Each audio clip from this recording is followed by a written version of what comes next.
नमस्कार मंडळी. आज आपण झटपट पटापट थालीपीठ करणार आहोत. ही एकदम क्विकली आणि फास्ट होणारी रेसिपी आहे. त्यासाठी मी घेतली आहे काकडी, जी आपल्याला छान प्रकारे खिसून घ्यायची आहे.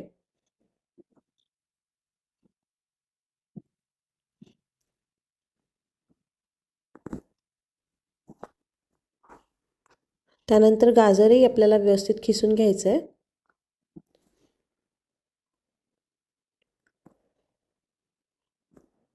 दोन टमाटे घेतलेले आहेत मी छोटे, ते बारीक चिरून घ्यायचे आहेत छोटे छोटे काप करून.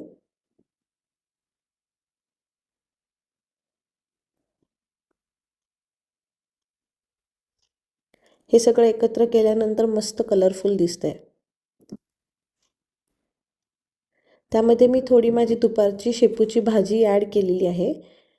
त्यानंतर तिखट, मीठ, धने जिरे पूड आणि ओवा घातलेला आहे. ह्यामध्ये आपल्याला ज्वारीचं पीठ आणि 1 चमचा गव्हाचं पीठ घालायचं आहे बाइंडिंगसाठी. भाज्यांना जो ओलावा किंवा पाणी सुटतं त्यामध्ये आपण हे पीठ व्यवस्थित प्रकारे तिंबून घेऊ शकतो. पण जर आपल्याला वाटलं तर गरजेनुसार थोडं थोडं पाणी ॲड करत हे पीठ मऊ तिंबून घ्यायचं आहे. अशा प्रकारे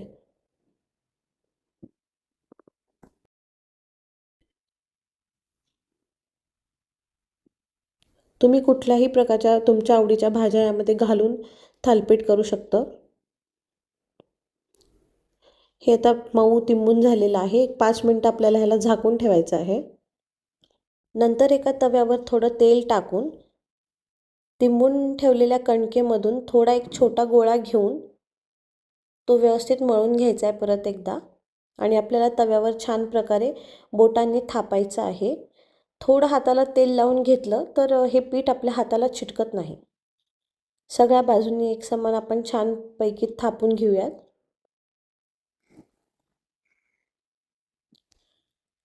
थोड्या थोड्या अंतरावर आपल्याला असे खाचे करून घ्यायचे आहेत, जेणेकरून जे साईडला तेल आलेलं आहे ते मध्यपर्यंत जाईल. हे थालीपीठ होईपर्यंत आता आपण त्यासाठी लागणारी चटणी करून घेऊया. मी त्यासाठी शेंगदाणे घेतलेत. त्यामध्ये मीठ, तिखट, जिरे घालून बारीक करून घेतले आणि थोडं पाणी ॲड केलं आहे. थंडीमुळे मी दही अवॉइड करते. तुम्ही दही घालूनही चटणी करू शकतात. थालीपीठही झालेलं आहे. ते सावकाश सर्व बाजूंनी व्यवस्थित काढून घेऊन त्याची दुसरी साईडही भाजून घ्यायची आहे.